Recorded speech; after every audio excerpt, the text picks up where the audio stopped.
e aí a gente está sempre preocupado, então, em ter gametas melhores, em fazer embriões de boa qualidade, de forma que a gente possa diminuir o tempo, né, dela começar o tratamento até a gestação.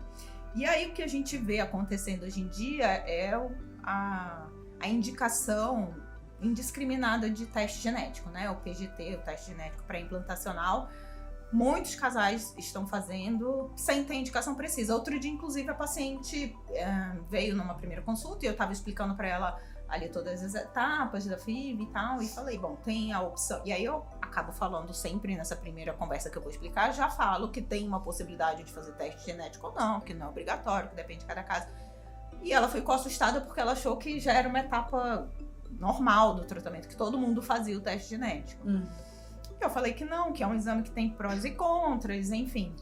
O que você acha de teste genético? Você acha que é um caminho sem volta? A gente vai fazer cada vez mais e transferir embriões que já estejam mais testados, né? Só embriões euploides? Polêmica. Porque a gente tem grupos que defendem o contrário, né? De fazer cada vez menos. Não, tem país que é proibido, tem né? país que nem pode não fazer. Não pode fazer PGTA, PGTM. PGTM pode, né? PGTM tudo bem, compreensível. Então, pra você fazer o diagnóstico de doenças que você sabidamente tem na sua família, sob indicação, aí também.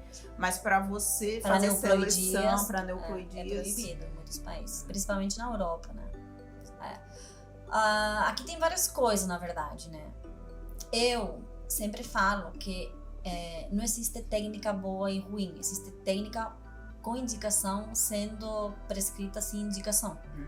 Tá? O PGT, da neuploidia, é uma técnica boa.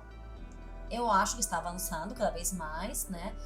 Depende de países, né? Aqui no Brasil, cada vez mais estamos fazendo. Muita paciente vem já querendo, né? Sim. Isso é um grande problema na reprodução assistida, que o paciente parece que está tomando as decisões e o médico fica só falando, tá bom, e não pode, né? É uma decisão que tem que ser realizada em conjunto, mas a voz do médico experiente tem que estar aí, né? Não, e às vezes ela chega com essa demanda de já querer fazer o teste genético, mas ela não tem noção de todas as vantagens, desvantagens, os prós e contras. Você tem que sentar ali e explicar, olha, pode ser que você não chegue na transferência, pode ser que você não tenha embrião, você não precisa pela sua idade, o seu risco de aneuploidia é tanto, mas a maioria, hoje em dia, eu vejo que já vem com essa demanda de quero fazer o teste genético. É do tipo, já que eu vou fazer FIV, eu vou fazer... As mídias, né, elas acabam se informando, elas têm grupos de WhatsApp, elas acabam se comunicando entre elas, né, e acabam pensando que elas conseguem fazer esse tipo de decisão, né, e é super normal, né.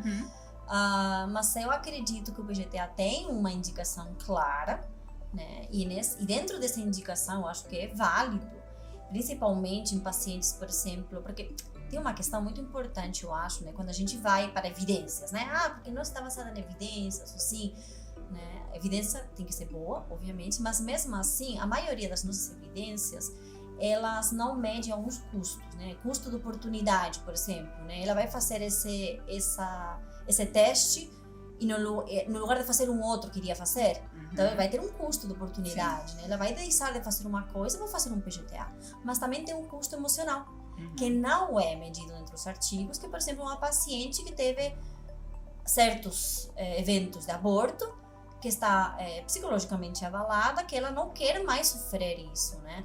E quer chegar mais rápido até a gravidez. E aí talvez nesse ponto dá para incluir um PGTA, se ela estiver dentro das indicações, né? Mas eu sei que existe, né, essa over-indicação aí, né?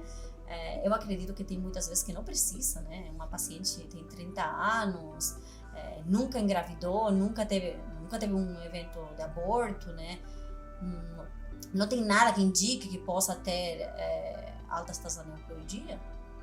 É um gasto a mais, né? É um gasto a mais. É um gasto a mais. Um tratamento que já é custoso financeiramente, fisicamente e emocionalmente, né, para o paciente. Mas isso que você falou, de às vezes ela querer, por questões mais emocionais e querer conseguir chegar mais rápido, selecionar um embrião melhor, muitas vezes elas fazem por isso. Eu não quero mais fazer transferências que não vão ter sucesso, que tenham uma chance pequena de sucesso.